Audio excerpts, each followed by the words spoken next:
Hi everyone, and welcome to another episode of The Growth Show. I have David Berkeley and Tom Pickering with me, and today we're discussing goal setting and target setting.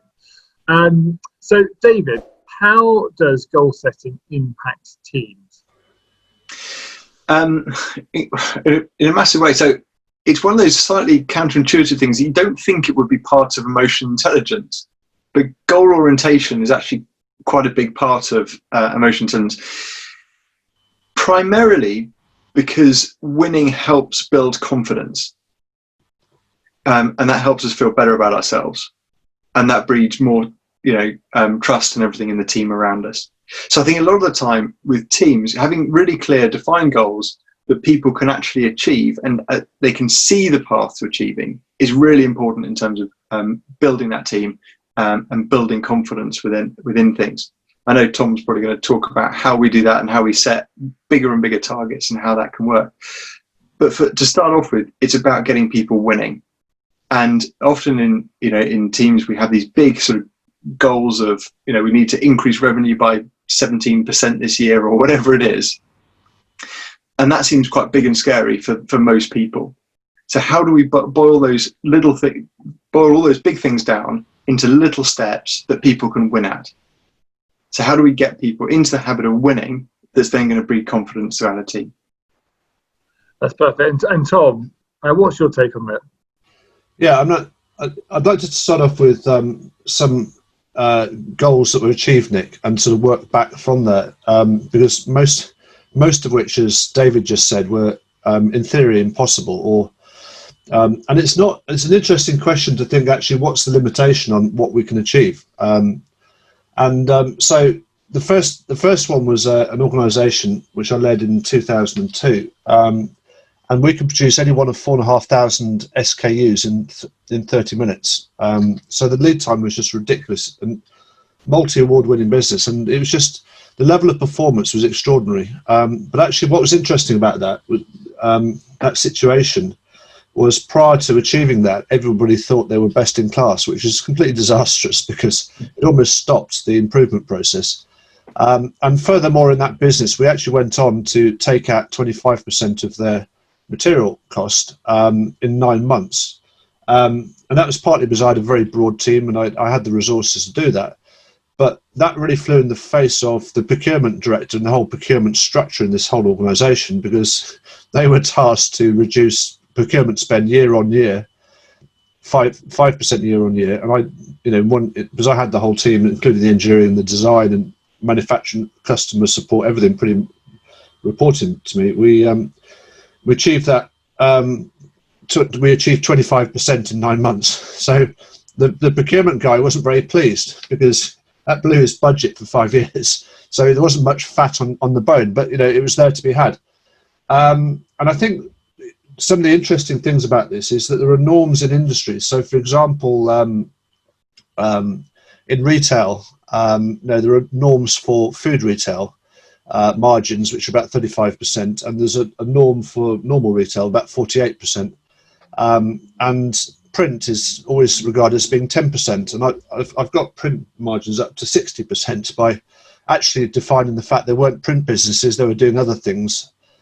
Which warrant, so they were just missing things off their invoice. So I think the other thing with this is that the reality as well is at micro level, right? And I'll give you an example of the sorts of problems which actually occurred this morning with a team member of mine who's super bright, but this is the sort of thing that happens. So I sent him a log on to a piece, something online, which he couldn't resolve, and then immediately went into a bit of a tears and sort of couldn't do it, and then said, well, everybody else must have this problem as well, and sort of gave up. And then, interesting enough, what I did was which is wrong, it's unusual for me actually, I sent him a direct link to my OneDrive, and actually thought, no, that's no good, that's a workaround. And actually we have to be careful we do things in the right way. But actually what was interesting about that, what stopped him from actually taking action was his own words around everybody else must have that issue, sort of justifying the existing situation. So if we think about the things that happen on a micro basis every day, it's very important we sort of see those things through and don't fudge them, because if you fudge things, Nick, you create what I describe as being called rework, and rework causes problems and trips you up as an organisation. So I think there's some of the things I'd contribute in terms of setting targets and actually achieving targets. Perfect. And David, is there danger for setting too high targets?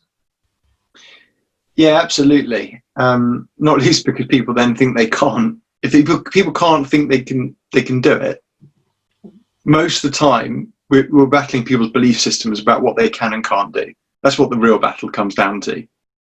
What was it? What's the great one about Roger Bannister running the 4-minute mile? Nobody had ever done it, and then in the weeks afterwards, loads of people then did it because suddenly it was like, oh, we can do it. Oh, just need to run at this pace. And so a lot of the limits that we put on, we just put on ourselves. So therefore, as a leader, the first thing you should be doing in goal setting is listening to your team. It's not up to you to tell them what they're going to do. Listen to how they're going to approach it. What are the internal blockers around doing it? What are the things they're afraid about? What are the things they're excited about? But understand their world so that you can actually help them get there. And that's something that often leaders don't do. And the temptation is to jump in and start doing it for them. That's what a lot of people do. Because if you think it's fine to do it, and it's easy to do it, and you know how to do it, then if it goes off target, or you find yourself slipping behind, people tend to jump in and try and do it themselves. Which again goes back to Tom's rework point, that then doesn't actually help the person because they still don't know how to do it. They then feel worse about it because they couldn't do it. They didn't do it. You had to jump in and save it. And it becomes a complete nightmare situation to then unravel. So last week we had some little puppies, and you're watching these little guys in a little box, guys and girls trying to feed, and you can see the big bruising ones sort of push their way to the front and they start feeding, and the little ones you see at the back, and all that jumps in me is like, oh, how do I get that little one to the front, because they need the food more than the bigger ones. The problem is, if I keep putting the little ones to the front, they're never going to learn how to push their way to the front to get what they need. Because I'm not always going to be there. So what is it? They'll just wait until someone helps them. And the other fascinating thing is, I spent quite a few hours watching them, as you can imagine, is that when they're so our dog would lie in the middle of this box, and they'll try and sort of crawl round or underneath, or they'll try and go under her neck to go around and get a feed. And she won't lift a leg and she won't lift her head to make it easier for them. And you sit there and go, you lazy dog, what on earth are you doing? But the more I thought about it, I thought, actually, she's making it a bit harder for them so that they learn to battle through it. It's not impossible that they do it. But then if she gets stuck on them, or if they get caught underneath, they then build the strength and resilience and the grit, is something we've already talked about, to then get out of it. But if you keep doing stuff with people, they never learn those things. Mm. Yeah, I mean, it's a great point. I think when it's come to goal setting, there's always been 2 points that have been very close to my heart. One is commitment, and the other one is clarity. There are too many leaders out there who have a very big goal, which is great from like a mission, vision sort of statement. But actually, to achieve that goal is a pyramid of layers of small wins that should be sort of celebrated. And the biggest one, especially if you're taking on new sort of juniors into your business, is them understanding why this is a goal and why it benefits them. There's KPIs, sort of key performance indicators, are sort of a dreaded word in a lot of businesses, and that's because they are presented as just factual targets to be hit, rather than a linked application to how this will help you improve your career in the future. And the clarity point as well. But I think having really clearly defined steps and goals that build with time to achieve this maybe unassailable target is great. But actually understanding, are they bought into this to start with? Because if you've lost them at that point, then it's sort of game over, and you have to reevaluate. And a lot of people don't spend enough time working out, is this person short-term driven? Is this person long-term driven? Are they driven by passion? There's stats around the fact that good goal setting actually is more attractive to people than pay. So they've got a pay well aligned goal setting will help them drive on, feel satisfied more in their job. And I don't know, David, if you're a believer in flow. I am. I absolutely believe that you can find sweet spots between people's giving guidance where they can hit a state of flow in their working day where they will enjoy their job 100 times more. And it will fly through because it's just a natural thing. But you've got to find those gears and slowly, incrementally grab them up. Is flow something you believe in, by the way? Is that something that's... Yeah, big time. Right, okay. But also I think it's something that I've noticed with you, Nick. You're intrinsically quite good at it, which means that people who tend to be quite good at things don't... they often take it for granted, and not all leaders are like that. And I think it goes back to the deep listening of people. Often leaders know, well, that's my way of how I would do it, so this is how you do it. That doesn't often help people because not everyone's the same, thank goodness. But what I think you're interested in is, you spend a lot of time understanding your team members and who's around and what makes them tick, and therefore using that to help them get to those goals, and using that to help them connect into flow and working in there. Because there's no point in you giving your strategy for how you get into flow, because that's not going to work for most people. And so you've got to really, that's where it comes down to deep listening to people and really understanding them.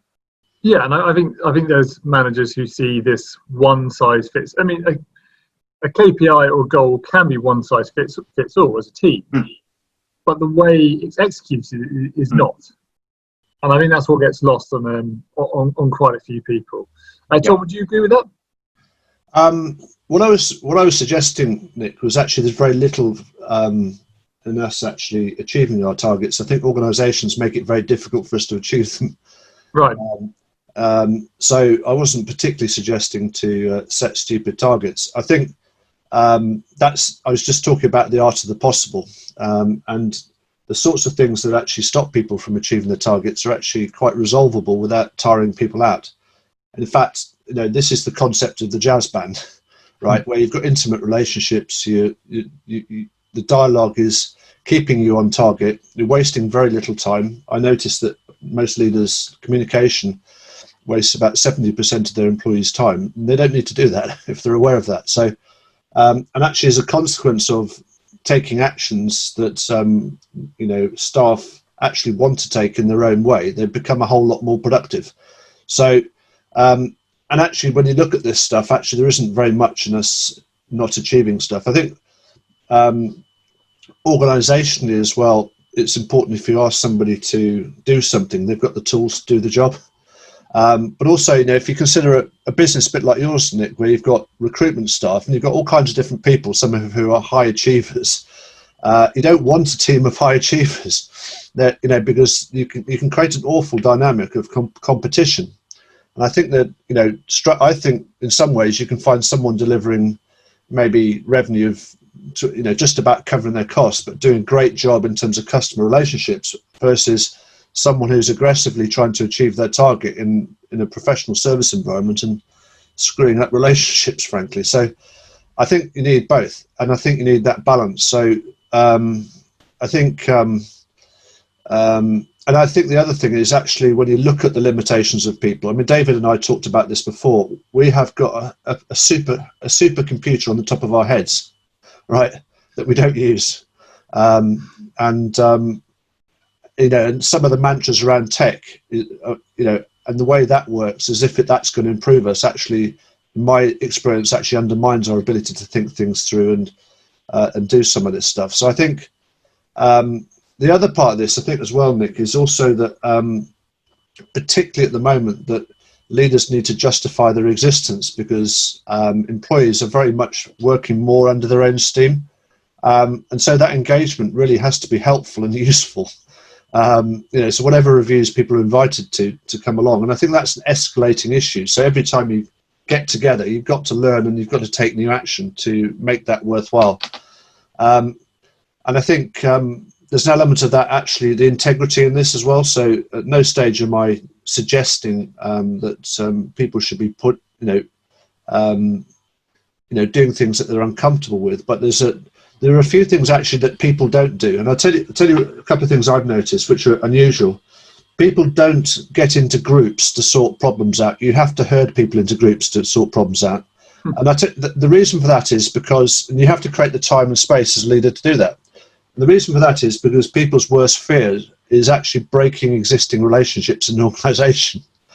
Yeah, and so there's a level of discomfort which is actually unspoken but quite acute. So, and that needs facilitating. And as David said earlier, and you just talked about, the underlying aspect of this is the balanced scorecard and the metrics, and celebrating success. And I've got a simple reporting format which is progress, which is positive. You've then got the issues. This is what people are struggling with. So that's how the team can help each other. What are the decisions that have been made to reinforce accountability? What are the items for decision which might require some bigger input? Maybe you need a JCB or something to knock a wall down or something. What are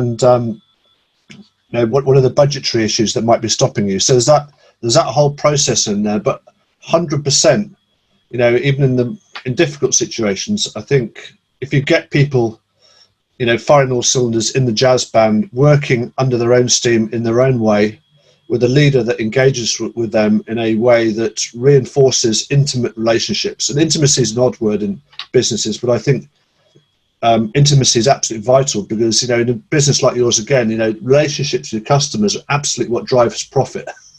If you don't have a relationship with the customer, you try to put your pricing up.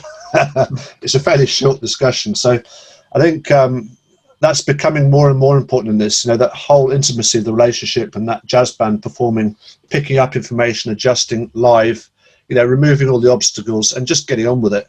But I think it does come down to some of the nitty gritty, the realities of, there are some disciplines you expect in terms of not doing workarounds. And I put a simple metric in to say, look, if you do get stuck, don't sit and sweat. For goodness sake, put your hand up.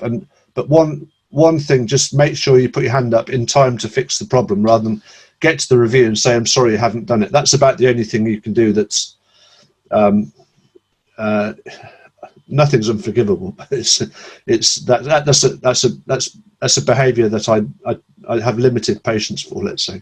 Yeah, and you've got an exceptional track record of creating those environments where you can get real feedback, right? Yeah. I think there's the danger of just telling people what to do and that's it, follow a process and that's it, is damaging to a business. And especially, as you said, during this lockdown period where people have had more time to have independent thought, and actually sort of think and challenge processes. And nothing looks worse to any team when you challenge a manager on a process and they can't describe why that process is a central part of that business or defend it. Yeah. It's just because we've always done it, and that's going to lose face pretty quickly with people. So I also think that acknowledging the degree of challenge and making sure that's aligned to the right people in the business and complexity. I think your point especially is every business have different roles of complexity. I love the idea of having that culture of getting people to groups to solve problems rather than this sort of fear of not being able to do it on your own. I think that group think right now is great and creates more interesting dynamics. But I also definitely think managers should be looking out for the levels of complexity and offering avenues at the start to get into that sort of group think and working with people, rather than making it an option to go to at the start, rather than just watching people potentially go into a corner and fail quietly and lose time on it. Yeah. David, any other points you've got around this topic? Yeah, it's quite an interesting one. I was just, as you were talking, I was thinking about, I had a client earlier this week who has been sailing along nice and profitably, working crazy hours through COVID. And just in the last week or two, one of his big clients, who I think provides 40-something% of his revenue, said, thank you so much for the work you've done.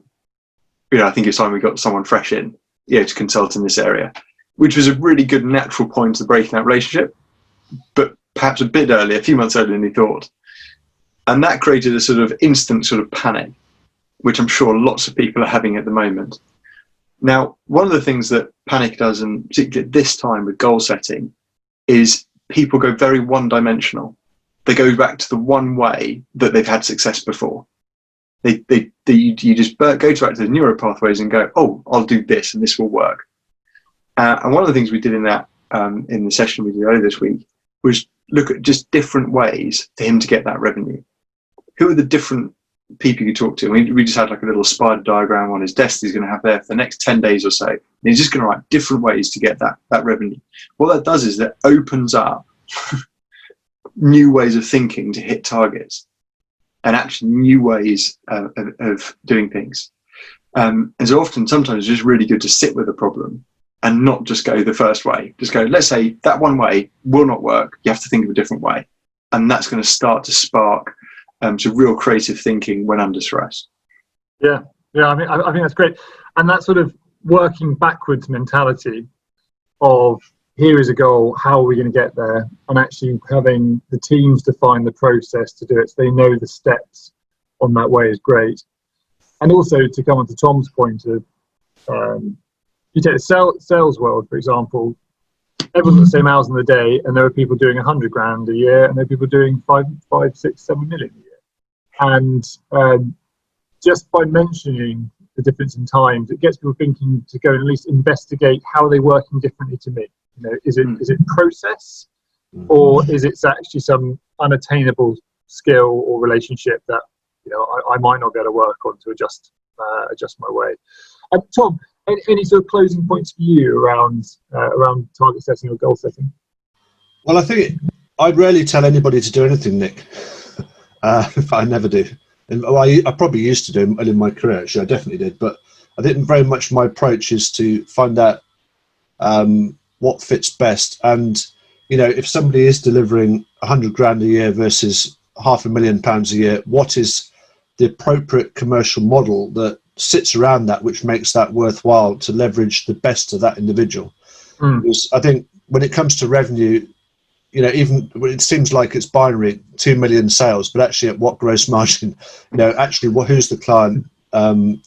And you rightly said that some people are better at starting new relationships and start forming business up to a certain point, and some people afterwards. So I think it's, and actually I think that there's nothing worse than the whole team of Toms or Nicks or Davids. It's absolutely awful, or expecting that. So I think it's about really taking active interest in individuals, giving them things that really fire them up, letting them do it in their own way, and finding a way of engaging with them which is value adding, which encourages new action. And so, but it's all about relationships, and I don't mean necessarily being nice to each other, just about being acknowledging people for who they are primarily.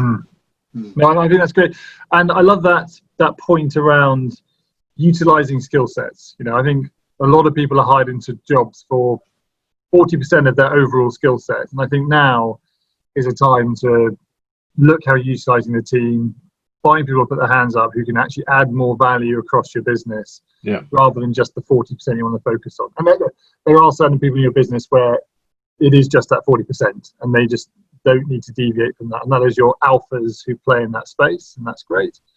But everyone else who sort of falls outside of that, the level of value people can add who are not given the chance to, who could even help drive your social media presence sort of better because they've got a passion for it, but they've never been asked. Drive the charitable side of the business there, reorganize how you business develop across business.